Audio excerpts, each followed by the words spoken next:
Olá, gente boa. Meu nome é Eduardo Baldassi, sou pastor há 32 anos, pastor batista tradicional.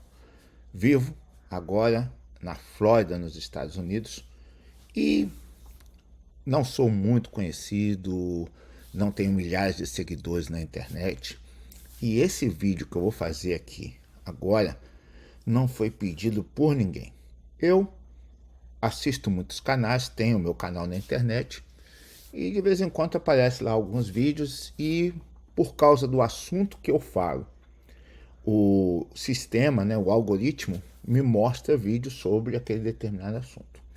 Então, meus queridos, surgiu para mim um vídeo de um pastor lá do interior de São Paulo que ele sempre, os seus canais, é sempre criticando alguém ou alguma coisa ou algum ministério.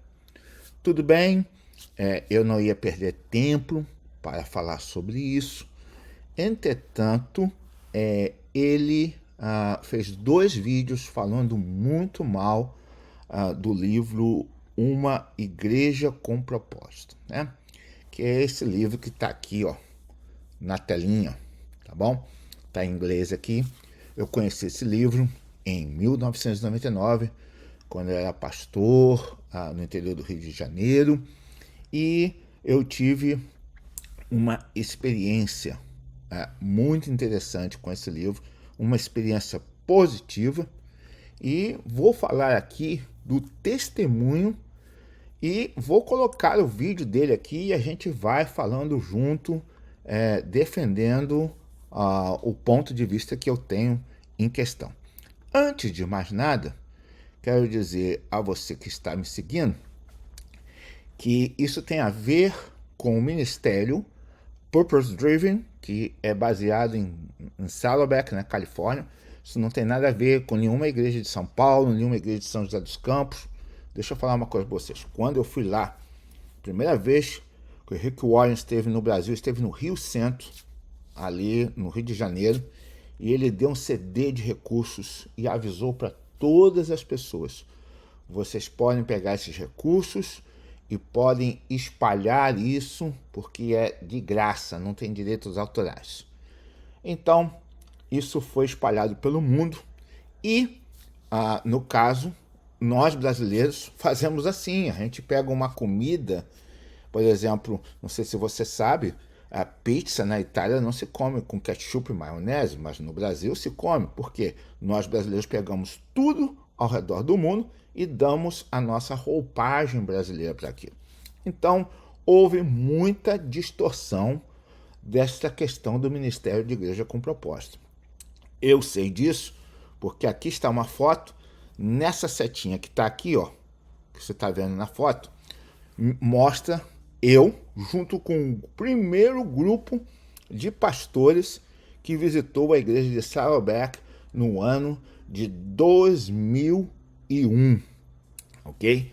Isso foi, para mim, uma conquista muito grande.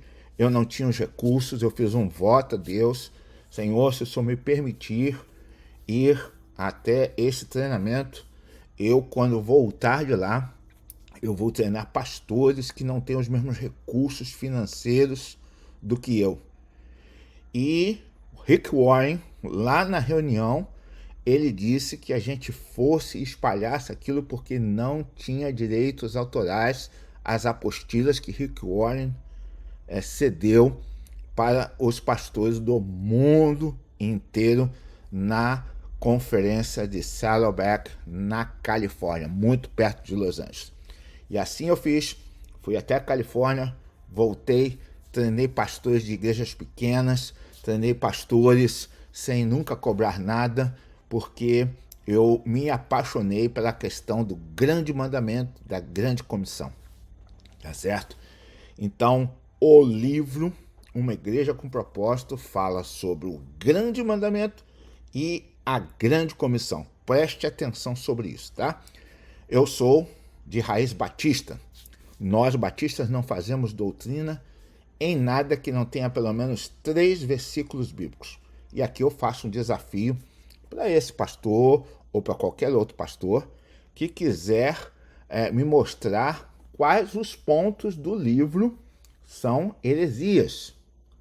Quem quiser fazer um curso comigo, eu dou um curso online em tempo real para você debater o livro comigo, porque são 25 anos conhecendo esta visão de uma igreja saudável plantada para alcançar pessoas que querem Deus, mas não querem ir à igreja.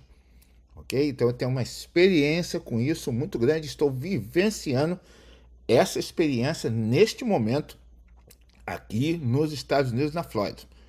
E aí eu estive com o Rick Warren quando ele veio no Rio Centro, que é essa foto da direita. Depois eu estive com ele em Saddleback, que é a foto da esquerda. E eu tive a oportunidade, antes da pandemia, de conhecer o que a gente chama do por trás das cortinas, o backstage, né? A história da formação da igreja de Saddleback. Então, essa aqui é a porta de um high school, lá no condado de El Toro, ok?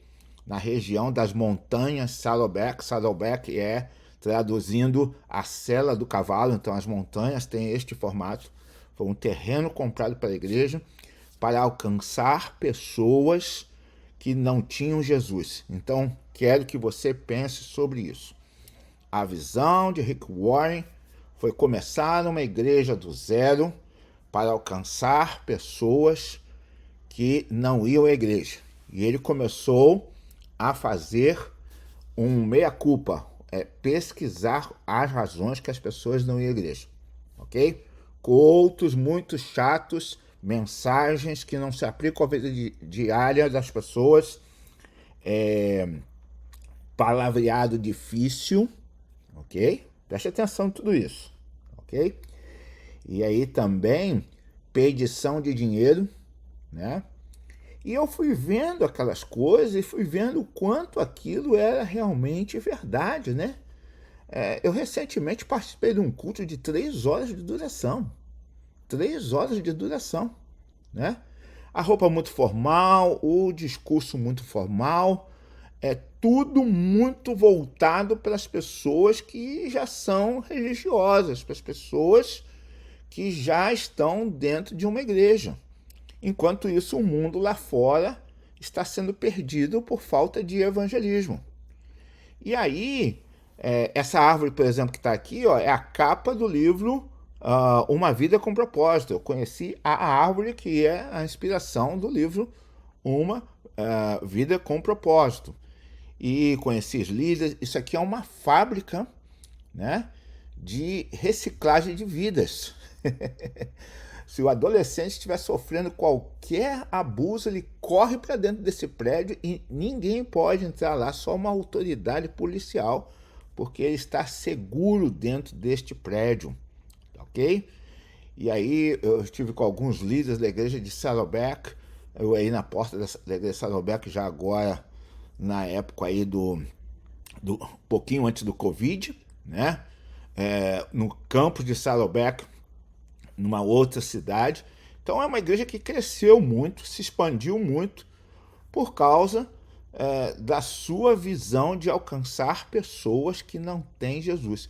Uma igreja que começou com 5 pessoas, hoje tem por volta de 35 mil membros e tem influência mundial, ok? Então, ao ser exposto a tudo isso que este livro proporcionou, eu cheguei à conclusão de que precisavam haver mudanças, ok? Porque se eu estou falando com pastores, você sabe que muitas vezes nós mais atuamos como bombeiros do que como pescadores de almas, não é verdade? A experiência que eu tive no ministério é que as igrejas elas convidam um pastor para cuidar das 4 paredes da vida religiosa interna da igreja. Essa é a experiência que eu tenho, ok?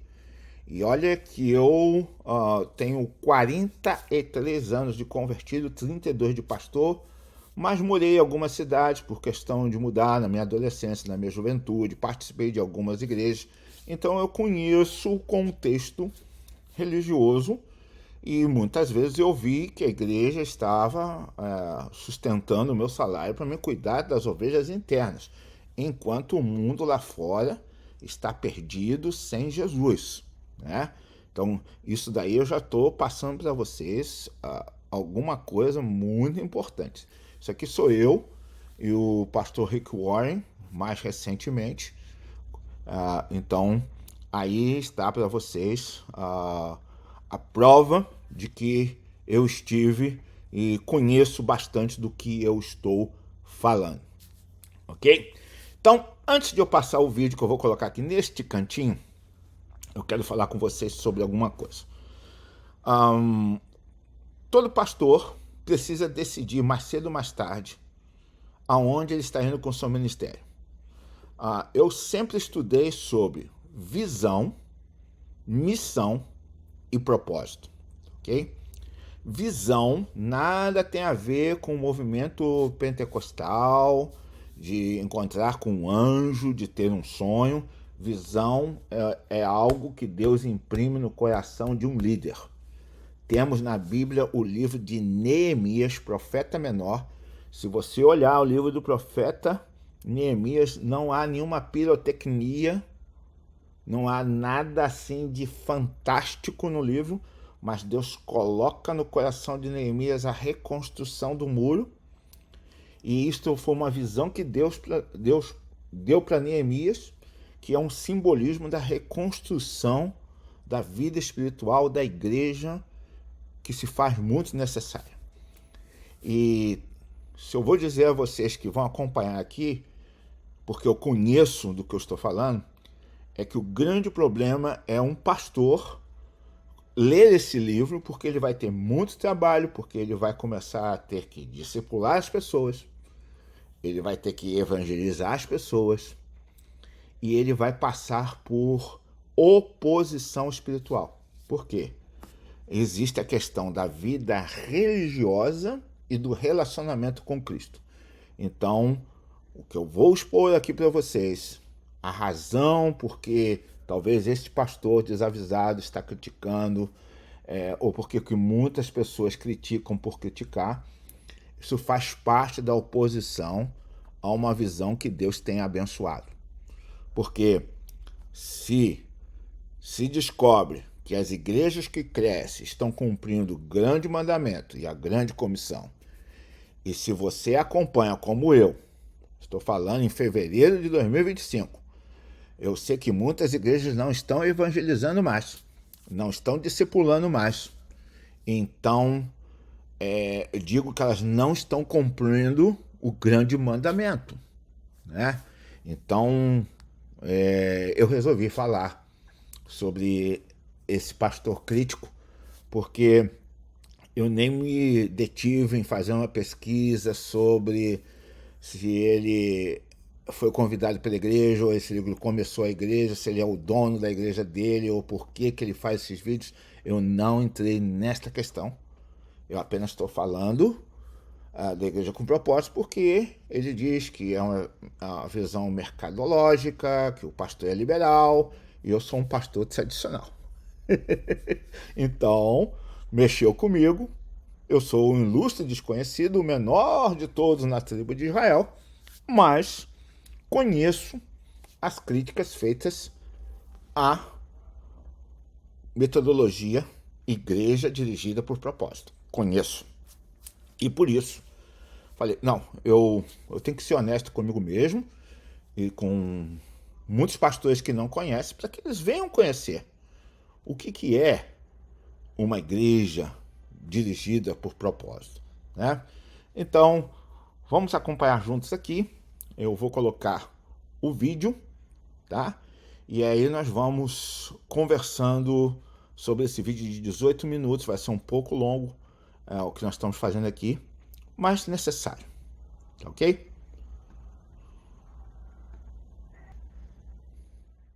O livro Uma Igreja com Propósitos, do Rick Warren, poderia muito bem ser chamado de Uma Igreja como um Negócio, no sentido em que Rick Warren ensina em seu livro como sua igreja pode se tornar. O livro Uma Igreja com Propósitos,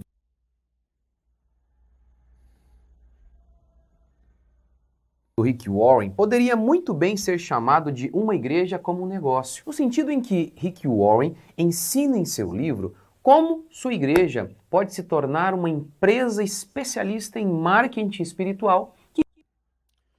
Quero parar aqui com vocês porque desafio que me mostre no livro aonde está ele falando que a igreja é um negócio, aonde ele está falando de empresa, ok? Vou dizer uma coisa para vocês que vocês não sabem. Eu conheço o carro velho que Rick Warren tinha, a relutância para ele comprar um carro novo, e eu sei de uma história que você não sabe. Mas sabia que Rick Warren ganhou tanto dinheiro com os livros que ele escreveu que ele devolveu 28 anos de salário para a igreja de Saddleback? Isso ninguém conta, não é verdade? É por isso que a gente precisa conhecer o que a gente está falando, né? Vamos adiante. E dá exatamente aquilo que o cliente quer. O livro é extremamente influente, recentemente. Não é cliente, gente. Nós estamos buscando o público-alvo. Também nunca é dito no livro a palavra cliente. Está se falando de público-alvo.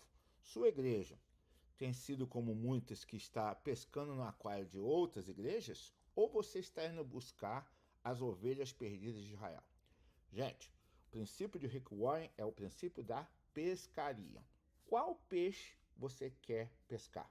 O peixe que está dentro do oceano, que é escamoso, difícil, tem as ondas do mar, tem as intempéries. Às vezes, quando você pega esse peixe, ele vem cheio de lodo, né?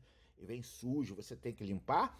Ou você quer aquele peixe limpinho que já está lá dentro do mercado, congelado, bonitinho, sem te dar trabalho? É isso que a igreja tem que pensar, não é verdade? Nós queremos alcançar as ovelhas perdidas ou as ovelhas de outra igreja? Porque o que está se passando hoje no mundo gospel é que a maioria das igrejas não está evangelizando mais. Por quê? Dá muito trabalho pegar o peixe lá no mar da vida, né? Nos mares revoltos da vida.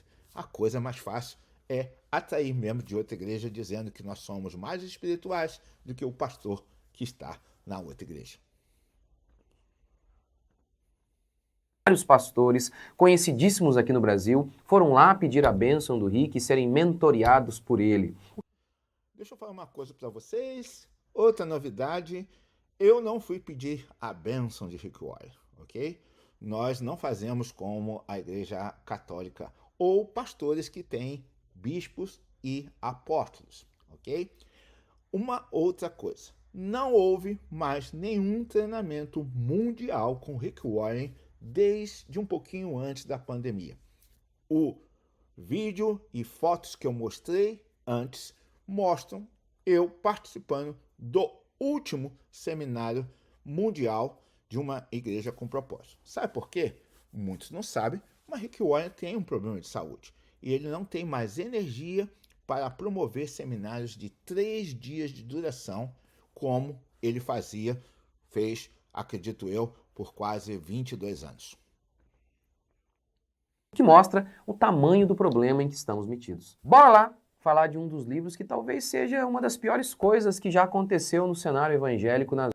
Bom, você dizer que um livro que foi escrito por um pastor que não pescou ovelha de igreja nenhuma, que estudou num seminário muito tradicional dos Estados Unidos, que foi Ovelha de Billy Graham, e aí ele escreveu um livro baseado no Grande Mandamento e na Grande Comissão, se dizer que isso é um acidente, isso é muito temeroso. Sabe por quê, gente? Grande Mandamento: amar a Deus e ao próximo como a ti mesmo. Grande Comissão: e pregar o Evangelho, batizando, fazendo discípulos, ensinando a guardar todas as coisas que eu vos tenho ensinado. Aonde está aqui uma única vírgula, um único ponto que não seja baseado na vontade de Deus, baseado naquilo que Deus realmente chamou todo pastor para fazer, toda igreja para ser. Nas últimas décadas. Curta, comente, se inscreva. Bora para mais um vídeo. Gente, em primeiro lugar, todo mundo sabe que é plenamente possível tirar uma frase, uma fala de contexto e, assim, quase conseguir dizer o oposto do que o...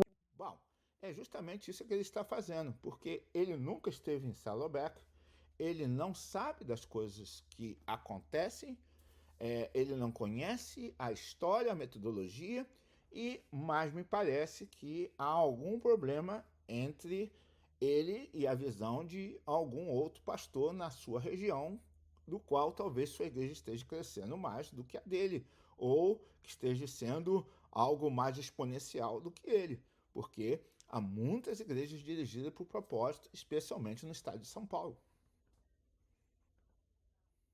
autor ou pregador está dizendo. Eu li o livro Uma Igreja com Propósitos, essa é a tradução aqui em português. Eu li o livro 2 vezes. Fiz um baita... Ele leu 2 vezes, eu já li mais de 25 vezes, fiz seminários treinando pastores em 4 estados do Brasil, pastores batistas tradicionais, pastores presbiterianos, então eu também tenho alguma experiência e, de novo, desafio qualquer pastor que esteja assistindo esse vídeo, se quiser fazer o treinamento, nós vamos ler página por página, fazer o treinamento, vou mandar a apostila de graça para você, isso não é para cobrar nada, só vai ter que investir o seu tempo e o meu, para que você me diga aonde está ali qualquer coisa que não esteja na palavra de Deus. De um resumo, pensando muito naquilo, tentando ali encontrar aquilo que de fato é o que o autor quis dizer. Enfim, e eu vou citar aqui as páginas e você pode conferir lá se eu estou distorcendo alguma coisa, se eu interpretei de maneira errada. Então, bora lá. Eu vou começar com o próprio nome. É isso que eu estou realmente fazendo. Estou vendo a interpretação, o julgamento errado do ministério Uma Igreja com Propósito. Nome da igreja do Rick Warren, igreja que ele fundou lá nos Estados Unidos. O nome da igreja é Saddleback. Por que o Rick deu esse nome à sua igreja? É o nome do bairro onde a igreja dele está localizada. Estados Unidos não tem bairro, tem condado, tá ok? Tem cidade, mas não tem bairro. Fora isso, ele está certo. O nome da igreja é Saddleback. Acho que esse talvez seja o único ponto do vídeo dele que ele tenha acertado. E por que ele fez isso? Por que ele deu esse nome? Ele fez uma pesquisa de campo com os sem igreja, né, que ele chama de sem igreja. Essa parte também está certa. Ele fez uma pesquisa para o público-alvo dele. Pessoas que não estão em nenhuma igreja, elas não têm muita valorização se a igreja é batista, se a igreja é presbiteriana, se a igreja é assembleiana. Você já parou para ir na mídia social ver a igreja desse pastor, se ele tem lá o nome da denominação dele? Essa é uma grande pergunta. Os ímpios. E ele constatou que os ímpios, eles não gostavam de nomes tradicionais como, por exemplo, Batista, porque ele é batista. E aí, eu nem acho assim que haveria um grande problema com isso. Mas à luz de todo o contexto do livro, isso aqui é muito simbólico. A identidade da igreja do Rick é esta: damos aquilo que o cliente quer. De novo, em nenhuma das páginas do livro é dito cliente. E não dá ao cliente aquilo que ele quer. Dar ao cliente é amizade, dar ao cliente uma saudação de boas-vindas, porque eu nunca fui em igreja nenhuma em que desde o estacionamento até a porta de entrada da igreja você recebe 15 apertos de mão. Eu já fui sim em muitas igrejas com cara amarrada, que você entra e sai e ninguém pergunta o seu nome, ninguém pergunta nada sobre a sua vida. Então, uma igreja com propósito, ela tem preocupação com o convidado, com a pessoa que está indo a primeira vez na igreja, e ela trata essa pessoa com tapete vermelho. Será que a gente tem que tratar mal as pessoas para elas aceitarem Jesus? Ou será que nós temos que fazer tudo o possível para que a pessoa se sinta bem-vinda, querida, amada, respeitada no ambiente da igreja? Gente, deixa eu falar uma coisa. Primeira vez que eu vim nos Estados Unidos, eu fui numa igreja brasileira e fui numa igreja hispânica. Na brasileira, eu entrei e saí, ninguém me perguntou o meu nome. Notem, que eu estava nos Estados Unidos, que é campo missionário, eu sou alvo do campo missionário aqui porque eles têm que alcançar outros brasileiros. Fui numa igreja hispânica, me chamaram para almoçar, me trataram tão bem. Na igreja americana, tiraram minha foto, colocaram lá no telão. Gente, isso é maneira de tratar uma pessoa que está vindo a primeira vez na igreja, não com indiferença, mas com amor e com carinho. O nome mostra isso. Não escolhemos o nosso nome por representar as nossas crenças bíblicas, nem nos inspiramos na Escritura, mas fizemos uma pesquisa, ouvimos o que o nosso cliente em busca de espiritualidade. Bom, escolher nome de igreja. Gente, tem cada nome esdrúxulo. E, de novo, gente, nome de igreja não vai atrair o não crente. Você pode botar o nome mais espiritual que for, mais religioso que for, e isso não vai atrair. O que vai atrair é uma mensagem que ele entenda, uma recepção, um feedback, de ligar para essa pessoa depois que foi na igreja, de tratar essa pessoa com amor, com respeito. Isso vai fazer a pessoa voltar na igreja. Mas você pode botar um nome religioso maior que você quiser. E essa é uma das diferenças da igreja com propósito. Ela está tentando alcançar o não crente, o sem igreja. Ela não está tentando atrair um membro da igreja do outro com um nome que impressiona e que atrai pessoas que já são parte de alguma religião. Quer, então vamos dar isso a ele. Um exemplo bem concreto disso está na página 146, capítulo 9, em que ele está ensinando sobre como evangelizar jovens. E o seu conselho é: não fale da promessa evangélica da vida eterna, porque o jovem... Isso não está no livro, ok? Ele fala que nós temos que pregar o evangelho do jeito que o evangelho é. Pode ser que na tradução brasileira esse pastor tenha entendido errado. Eu participei de 3 treinamentos, vivo isso há 25 anos. Eu prego o evangelho de Jesus Senhor e Jesus Salvador. O que acontece é que o autor Rick Warren diz que um pastor tem que pregar para influenciar e não para impressionar. A maioria dos pastores usam palavras difíceis, tipo abrir o seu coração para Jesus. Essa é uma palavra que nós religiosos entendemos, mas que os incrédulos não entendem. Então, que tal você falar assim, que você dê um espaço para Jesus na sua agenda, na sua vida, né? Que você entenda o amor de Jesus, transmitir a mensagem eterna numa linguagem que a pessoa que não tem o background religioso entenda. Preste atenção, essas pequenas distorções é que fazem a gente fugir da verdadeira verdade.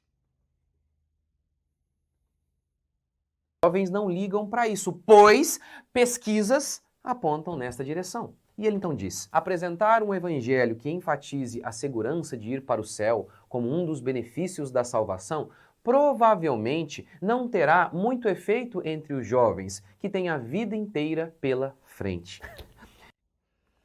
De novo, não conheço essa frase no livro. É desafio que imprima a página do livro e coloque ela na internet. Não citar alguma coisa que não esteja realmente impressa no livro, porque isso nunca foi dito em Saddleback em nenhum dos treinamentos.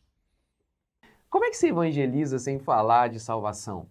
É tipo uma churrascaria que não tem carne. Mas ao longo do livro, ele fala o tempo todo sobre como ser agradável sem negar a verdade. Ele fala sobre contextualizar sem negar a verdade. Isso é verdade. Nós temos que pregar a verdade de uma maneira contextualizada, simples e objetiva.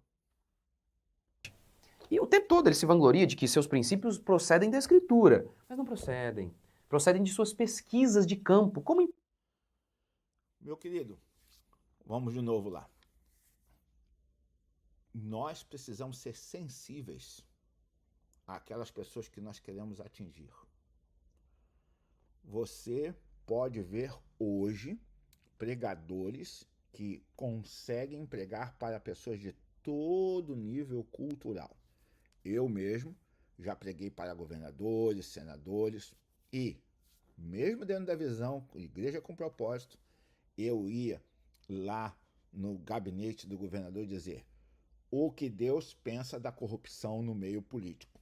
Olha, eu estava falando com políticos, um assunto sobre político, falando sobre a Bíblia, falando da salvação, falando da solução do evangelho para a corrupção na nação, e isso soava de uma maneira que eles poderiam entender a minha mensagem. Novamente, nosso amigo aí não está falando aquilo que realmente está no livro. Empresas mesmo fazem para identificar os gostos do cliente. Então aqui a gente tem um exemplo explícito de negação da verdade em nome da satisfação do cliente espiritual. Eu quero desafiar não só ele, mas a você que é pastor, que quer conhecer, a juntos irmos buscar nas páginas do livro Uma Igreja com Propósito. Podemos fazer um treinamento junto, online, discutir sobre isso no Zoom, aonde você queira, e você me mostrar aonde está isso. Porque, olha só, gente, numa igreja tradicional, você chega lá hoje, levanta a mão, aí você já vai ser batizado, ou se for de uma outra igreja, já vai ser aceito como membro, e no outro domingo já está envolvido com o ministério. Na igreja do Rick Warren não é assim. Você chega, você pode ser pastor, você pode ser um incrédulo, você vai passar por uma classe chamada 101. Por quê? Ele precisa entender que todas as pessoas entendem o batismo por imersão. De novo, eu tenho a apostila da classe 101, o PowerPoint da classe 101. Eu dou aula da classe 101. Então eu sei do que eu estou falando. E aí depois que a pessoa faz a classe 101, que vai ser batizada, ela passa por mais outras classes, que são a 201, 301, 401, até 501, quando ela finalmente vai estar envolvida com a liderança da igreja. E neste passeio por essas classes, existe um pacto de membresia. Ah, rapaz, esse pacto de membresia diz lá assim, prometo a não fazer fofoca, prometo obedecer à liderança do meu pastor, prometo contribuir financeiramente com a igreja.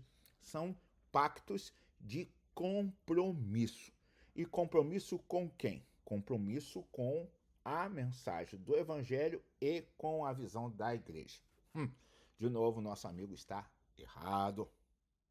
Ou do cliente em busca de espiritualidade. No capítulo 11, ele diz que os cristãos, eles passam muito tempo com os cristãos. Justamente. Cristão passa muito tempo com cristão falando o evangeliclês.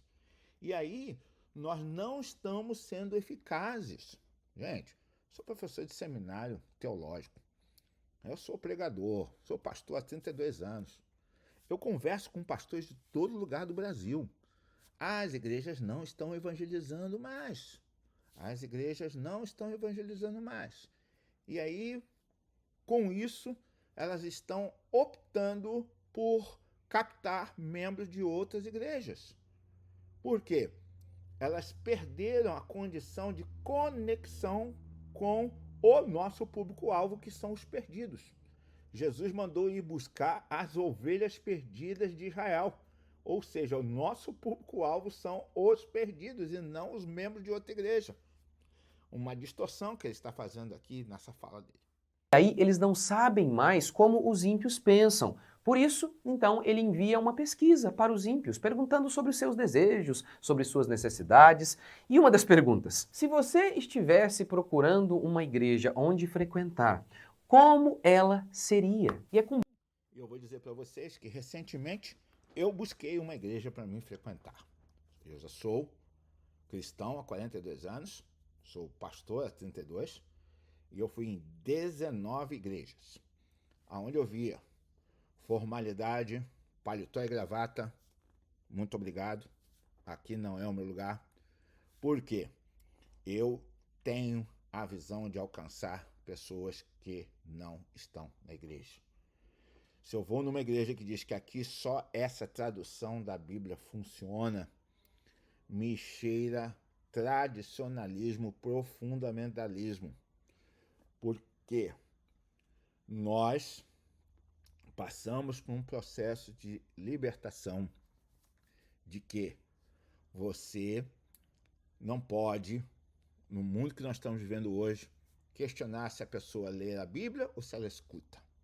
Quantas pessoas trabalham diariamente e não têm tempo de ler a Bíblia, mas escutam a Bíblia pelo telefone ou no carro, tocando ali a Bíblia em áudio. A fé vem pelo ouvir e ouvir da palavra de Deus. Se você às vezes não está podendo estar com a Bíblia, mas está com um app da Bíblia num tablet, num computador, o importante é você estar em contato com a Bíblia. Porém, o mundo tradicional diz que tem que ser de papel, tem que ser daquela versão. Então, quando você vai captar uma pessoa que vai ser membro da igreja, eu, por exemplo, estava orando por uma igreja, eu fui procurar uma igreja que se encaixava no que eu penso. Eu recentemente assisti culto de 3 horas de duração e eu voltei para os Estados Unidos com muita saudade do meu culto de 1 hora, porque tem de tudo, tem oração, tem leitura da Bíblia, tem sermão muito bom, tem louvor muito bom e é suficiente. Quem é que disse, aonde está na Bíblia, que o culto tem que ter 5 horas de duração para ser um culto espiritual? Porque minha experiência é o culto dos avisos, avisando coisas e muita perda de tempo e encheção de linguiça. Então, de novo, aqui está o que é. É alcançar as pessoas perdidas ou alcançar pessoas religiosas? Base na resposta que esses ímpios dão, que ele elabora a sua igreja, o seu culto para o sem igreja. Até a roupa ele diz que elabora de acordo com os gostos do seu público. Enfim, isso aqui é exatamente como eu disse. Bom, vamos falar sobre roupa. Meus queridos, são 42 anos de pastor. Se paletó e gravata transformasse você num santo, aquela cidade que é a capital daquele país na América do Sul seria o santo dos santos. Não é verdade? Quantas coisas a gente vê no formalismo. E Jesus, 2000 anos atrás, ele olhou para os fariseus, para os escribas, que viviam aquelas roupas religiosas. O que Jesus disse? Cambada de sepulcro caiado. Por fora estão bonitos, mas por dentro estão cheios de imundície, porque Jesus olha o coração. Eu não estou dizendo que todo mundo que usa roupa formal não tem um coração limpo. Não me entendam isso. Mas também a gente não pode dizer que uma pessoa que usa uma roupa informal, um ambiente informal, ele não está sendo usado por Deus. É demais. Lá em 1985, quando eu procurava uma igreja, lá, 83, melhor dizendo, quando eu procurava uma igreja, eu não queria uma igreja com paletó e gravata. E olha que aquele tempo era um tempo onde as igrejas eram muito formais. Eu usei paletó e gravata durante muito tempo no meu pastorado. Mas depois eu percebi que eu estava desconectado com as pessoas que não têm Jesus. Então eu uso uma roupa santa, uma roupa decente, porque isso todo cristão tem que usar, e na igreja com propósito não tem roupas indecentes, e tudo isso para alcançar a pessoa que ainda tem medo de ir à igreja. Disse agora há pouco o que as empresas fazem quando querem vender um produto. Sabendo que o cliente sempre tem razão, esse é o lema, eles então procuram entender o que o cliente quer através de uma pesquisa de campo. Ali eles recebem as informações e então você vê que ele bate nesta tecla de cliente, de empresa. Talvez ele conheça alguma estrutura eclesiástica que funcione como empresa, né? Uma outra coisa que eu vou dizer para vocês é que nos Estados Unidos uma igreja ela pode fechar as portas e decretar falência, ok? A igreja tem que ser autossustentável. Isso não é uma realidade brasileira, né? Isso não é uma coisa brasileira. E aí, gente, a gente poderia aqui ficar ouvindo esse pastor falando essas coisas, mas vocês já deram para ver que o que ele fala não tem muito a ver com o livro. Uma coisa que eu quero dizer para vocês é que nós brasileiros, né, digamos assim, nós não podemos copiar o contexto americano, ok? Não podemos copiar o contexto americano. Então, por exemplo, eu tive um treinamento com africanos. As igrejas na África, elas dançam uma música típica da África, uma dança que parece mais um giro numa roda, uma dança decente que é da cultura da África. Igrejas nos Estados Unidos, se são igrejas afro-americanas, também produzem dança, mas é diferente da cultura brasileira. Há coisas na cultura americana que não podem ser colocadas na cultura brasileira. E eu acho que, para finalizar esse vídeo, eu vejo tantas coisas erradas acontecendo, tantos escândalos morais, éticos, e se perder tempo para criticar uma igreja que não pode ter um direito de resposta, para se criticar um pastor que é uma bênção, para se criticar uma metodologia que tem incontáveis versículos da Bíblia, é realmente algo que a gente poderia dizer beirando a falta do que fazer, perda de tempo. Nós temos que ter muito cuidado com o julgamento, temos que ter muito cuidado de estar atirando pedra naquilo que Deus está abençoando. Se não serve para a sua igreja, tudo bem, faça o seu ministério, tenha a sua visão, mas não critique aquilo que Deus está abençoando. Essa é uma das grandes lições que Rick Warren me ensinou. Não critique aquilo que Deus está abençoando. Terminando, grande mandamento: amar a Deus acima de todas as coisas. A Igreja com Propósito ensina você a adorar não só no culto, mas como estilo de vida. 24 horas por 7. Qual igreja que tem um ministério de adoração que foca em adoração em tempo integral? Amar a Deus e ao próximo como a ti mesmo. A igreja de Saddleback participa do Global Peace, que é ajudando pessoas ao redor do mundo.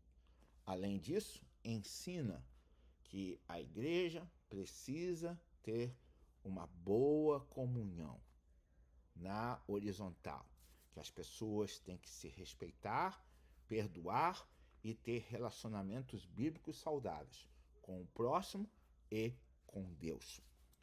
Ir pregar o evangelho, uma coisa que muitas igrejas não estão fazendo. Como é que eu sei disso? Sou professor, sou palestrante, já tenho feito pesquisas, tipo, há 15 anos atrás eu fui em Rondônia e perguntei para muitas pessoas qual foi a última vez que você foi evangelizado, e as pessoas já não davam. Recentemente dei aula de plantação e de evangelismo, plantação de igrejas, de evangelismo, revitalização. As pessoas também responderam que não estão vendo as igrejas evangelizando. O que a gente tem visto hoje é pescação no aquário, discipulado muito menos. Né? Qual é o pastor que está investindo tempo em sentar com suas ovelhas, dar aula para as pessoas, para elas criarem maturidade espiritual? Serviço ao próximo. Quantas igrejas você está vendo visitando os hospitais, as cadeias, o hospital de câncer, ajudando as pessoas que estão com problemas, servindo a comunidade? Pense nisso e sempre tenha aquela questão que o apóstolo Paulo disse: examinai tudo, reter aquilo que for bom. O vídeo ficou longo, mas está aí dada a minha resposta sobre as críticas que foram feitas ao livro Uma Igreja com Propósito, que para mim é uma benção e essa experiência ninguém tira do meu coração, da minha vida. Que Deus abençoe você rica e abundantemente. Amém.